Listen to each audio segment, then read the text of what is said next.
రాష్ట్ర ప్రభుత్వ కార్మిక ప్రజా వ్యతిరేక విధానాలు నశించాలి.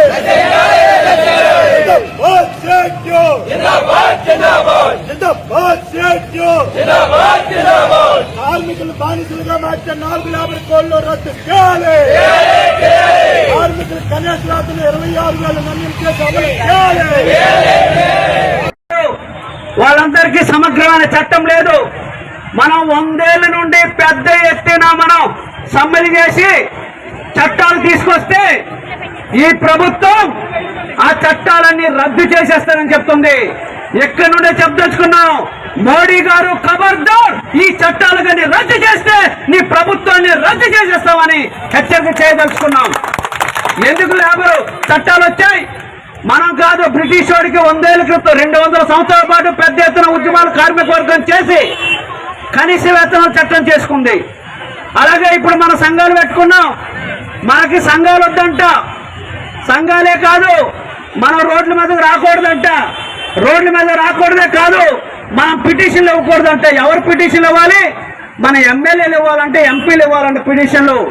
మనం ఒకటే చెప్తున్నాం, కార్మిక వర్గంగా మేము ఎవరైతే ఉన్నామో మా కార్మిక చట్టాల ప్రకారంగా సంఘాలని గౌరవించాల్సిన బాధ్యత ఈ ప్రభుత్వాలది. ఆ రకంగా సంఘాన్ని రద్దు చేస్తామంటే నిన్నే రద్దు చేసేస్తామని చెప్పదలుచుకున్నాం. అదే కాదు, ఈరోజు రైతాంగం పండిస్తున్న పంట గిట్టుబాటు ధర లేదు. మీరు చూడండి, 2 రోజుల క్రితం ఎవరైతే పంటలు పండించుకున్న రైతులు ఆత్మహత్యలు చేసుకున్నారు. అలాగే ఆ రకంగానే కార్మికులు ఆత్మహత్యలు చేసుకున్నారు, మహిళలు ఆత్మహత్యలు చేసుకున్నారు, ఉద్యోగులు ఆత్మహత్యలు చేసుకుంటూ ఉన్నారు. ఎవడైనా కోటీశ్వరుడు ఒక్కడైనా ఆత్మహత్యలు చేసుకున్నాడా? లేదు. ఎందుకంటే ఈ ప్రభుత్వాలు కోటీశ్వరులకి సబ్సిడీలు ఇస్తా ఉంది. కోటీశ్వరుల తరఫున ఉండే ప్రభుత్వాలు.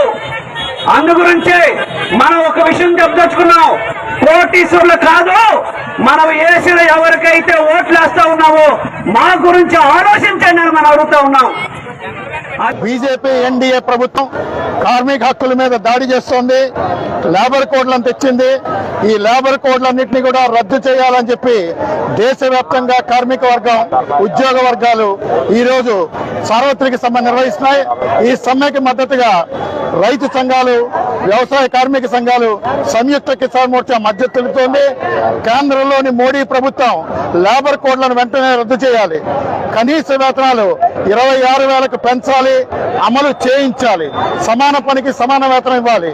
భవన నిర్మాణ కార్మికులు, హమాలీ కార్మికులు, ఆటో కార్మికులు లాంటి అసంఘటిత రంగ కార్మికులందరికీ కూడా భద్రతా చట్టాన్ని తీసుకురావాలి, దాన్ని అమలు చేయాలి. స్కీమ్ వర్కర్లుగా ఉన్న అంగన్వాడీలు, ఆశాలు, మిడ్ డే మీల్, సమగ్ర శిక్ష, నేషనల్ హెల్త్ మిషన్ అయితే స్కీమ్ వర్కర్లందరినీ కూడా కార్మికులుగా గుర్తించి సమాన పనికి సమాన వేతనాలు ఇవ్వాలి, రెగ్యులర్ చేయాలి. విశాఖ స్టీల్ ప్లాంట్ తో సహా ఏ ప్రభుత్వ రంగ సంస్థని ప్రైవేటీకరించరాదు అని చెప్పి డిమాండ్ చేస్తూ ఉన్నాం. అలాగే కనీస పెన్షన్ 9,000 రూపాయలు చేయాలి. సిపిఎస్ ను రద్దు చేసి ఓల్డ్ పెన్షన్ స్కీమ్ ని పునరుద్ధరించాలి. ఇవాళ విద్యుత్ సంస్కరణలు తెచ్చారు. ఈ సంస్కరణల పేరిట రాష్ట్రంలో స్మార్ట్ మీటర్లు బిగిస్తున్నారు.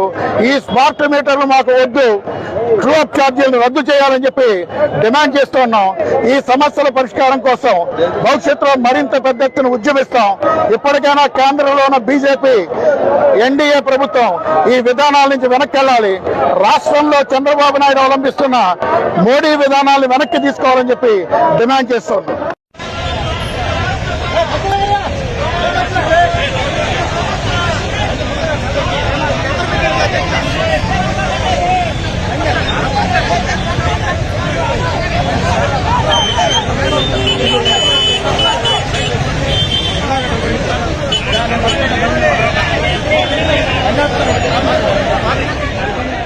ఈరోజు కేంద్రంలో ఉన్నటువంటి నరేంద్ర మోడీ ప్రభుత్వం 11 సంవత్సరాలుగా కార్మిక వర్గాన్ని పూర్తిగా కార్పొరేట్ కంపెనీలకు బానిసలుగా మార్చే విధానాలను అమలు చేస్తుంది. ఈ రోజు ప్రత్యేకంగా అమెరికాలో ఉండేటువంటి ట్రంప్ ఆదేశాలకు అనుగుణంగా మన దేశంలో ఉండేటువంటి కార్మికుల్ని, కార్మిక ప్రయోజనాల్ని, దేశ వ్యవసాయాన్ని పూర్తిగా కార్పొరేట్ విదేశీ కంపెనీలకు అప్పగించే ప్రయత్నాలు జరుగుతున్నాయి. దీనికి వ్యతిరేకంగా ఈరోజు దేశవ్యాప్తంగా కార్మిక సమ్మె జరుగుతుంది. అదేవిధంగా ఆంధ్ర రాష్ట్రంలో ఈరోజు మనం చూస్తున్నాం, కూటమి ప్రభుత్వం ఎన్నికల ముందు ఇచ్చిన హామీలు వేరు, అమలు చేస్తున్న విధానాలు వేరు. ఆ రోజు సూపర్ 6 అన్నారు, ఈరోజు కార్మికులకు ఉండే చట్టాల్ని కాలు రాస్తున్నారు. పని గంటలు పెంచారు. అదేవిధంగా మహిళలకు రాత్రిపూట పని చేయించే విధానాలను అమలు చేస్తున్నారు. ఈ విధానాలు మార్చుకోకపోతే ఇది మొదటి హెచ్చరిక. మొదటి సంవత్సరంలో సుపరిపాలన కాదు, సుపరిపాలనకు అడుగులు వేస్తారా లేదు మీరు కూడా తిరోగామి పరిపాలన వైపు పోతారా అనేది ఈరోజు ప్రభుత్వం తెలుసుకోవాలా. అందుకని మేము ప్రభుత్వాన్ని డిమాండ్ చేస్తున్నాం, ఈ సమ్మె తర్వాతనైనా ముఖ్యంగా చంద్రబాబు నాయుడు గారు, పవన్ కళ్యాణ్ గారు వాస్తవాల్ని గుర్తించాలని చెప్పేసి ఈ సందర్భంగా డిమాండ్ చేస్తున్నాం.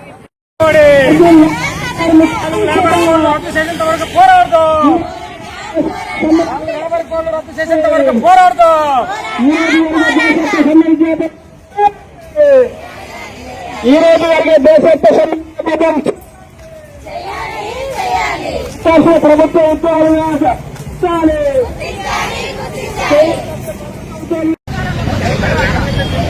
కార్మికులు పోరాడి సాధించుకున్న 29 కార్మిక చట్టాలను రద్దు చేసి 4 లేబర్ కోడ్లు తీసుకొచ్చారు.